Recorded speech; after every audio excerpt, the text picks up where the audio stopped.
can imagine one of these experienced firefighters who's been there for 3 weeks, sitting at a picnic table, finally taking half an hour or so just to eat, and a brand new firefighter comes up. The fire truck pulls up, and a brand new firefighter jumps off the truck.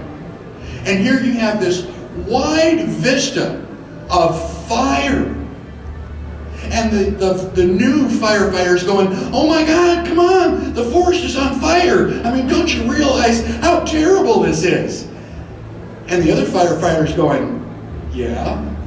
And it's like, yeah, we've been there, we've been doing it. So what we need to do, there are those of us here that have been fighting for liberty for a long time.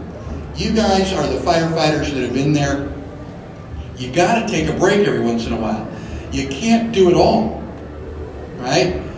But what we do have to do is we have to use the energy, the passion, all of that enthusiasm of all of these newbies. And you gotta go, yeah, you're right, here's a hose. You know, get to work. And here and here and here and here. And I'll come back in a couple days and see how you're doing. Okay? The good news is that we've got lots and lots and lots of newbies out there. People who just 2 years ago, like I said, were naive. America is the greatest country in the world, and it still is. But that's in spite of the fact that most of what our government does is unconstitutional. So we've got all of this energy. So what I need to do is I need to find a way to help you get re-energized. You guys are the old firefighters. You've been sitting there. You've been fighting for liberty for so long. I mean, frankly, it's just hard to get excited about the same old stuff, the same thing you've been doing for a long time. So I ask myself, does Congress pass unconstitutional laws? Yeah. Does Congress raise your taxes and waste your money? Yeah. Does Congress have any respect for you at all? No. It's like, why is that? Why does Congress think they can get away with doing all these things? And it's a little embarrassing, but fundamentally, it's because we really don't respect ourselves as much as we really should. We are fundamentally the problem. And the reason for that is that we, the people, ordained and established the Constitution. We, the people, invented Congress. So if we, the people, invented Congress, who works for who? And the answer to that question, 90% of the time, is they're supposed to work for us. Why do people qualify the answer? Why do they say they're supposed to work for us? Because everybody knows they don't. I mean, that's a foregone conclusion. They're supposed to work for us. Well, we, the people, invented Congress. We are the source of all political power in the United States. Congress is powerful, to be sure, but we are the source of that power. We are the ones that give them our authority. We are sovereign. How come you don't feel sovereign?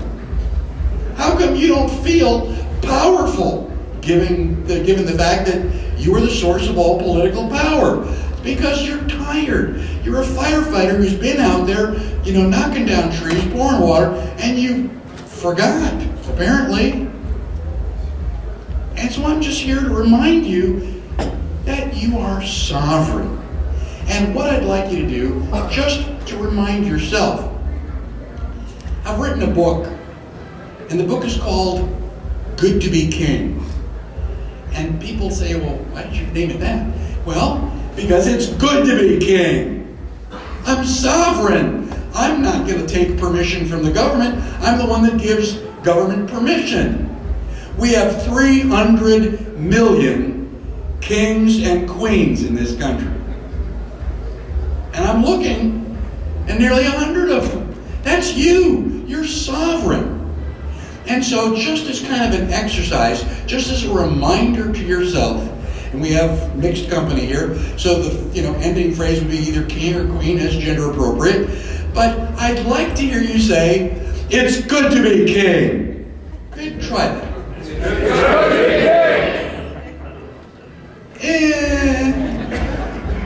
mean, if you're trying to convince me, it's not working yet because I don't think you've convinced yourself.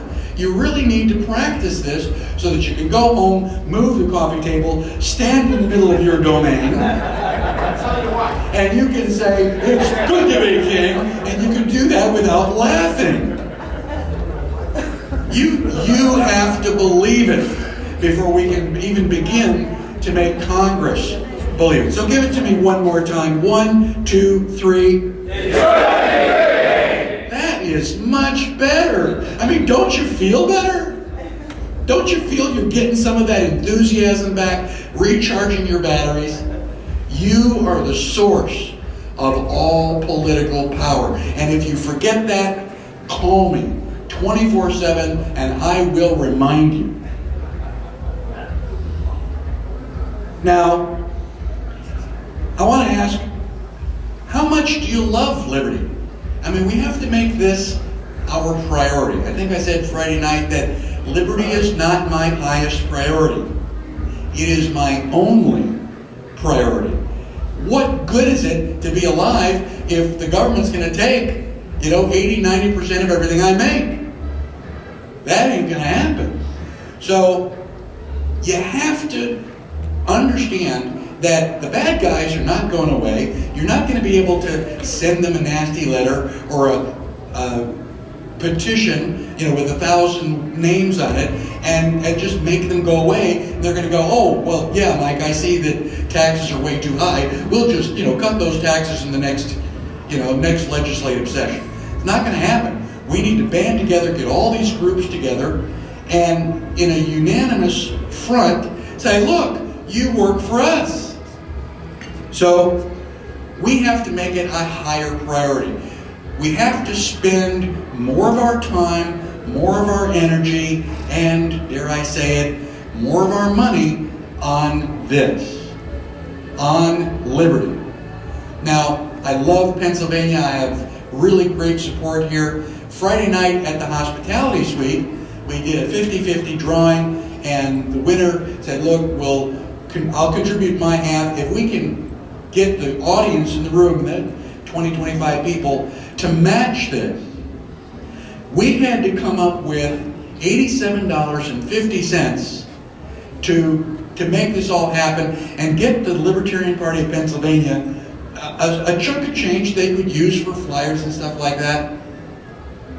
We couldn't raise the $87.50. In fact, we couldn't raise $67.50 because I said, I got $20. And I stood there looking around, and everybody claims that I want liberty, but I want somebody else to do it. I want Rob Pepe to go out there and bust his butt. We've got Jim Babb out there. He's a really good guy. He'll do liberty, and I'll just call him on the phone and tell him how I want him to get it done. Liberty is our responsibility. We've got to make it a much higher priority. And so, in my campaigning, I have said a number of times, if I die, liberty is no longer my problem. Thomas Jefferson's not here, James Madison's not here, and sooner or later, Michael Badnarik's not going to be here, and then liberty will be up to you. Whether or not you have liberty will depend on how hard you actually work for it. So, basically, in closing, talking about money and value, we go back to Thomas Paine, who says, what we obtain too cheap, we esteem too lightly. It is dearness only that gives everything its value. Heaven knows how to put a proper price on its goods, and it would be strange indeed if so celestial an article as freedom should not be highly rated. Freedom is not free.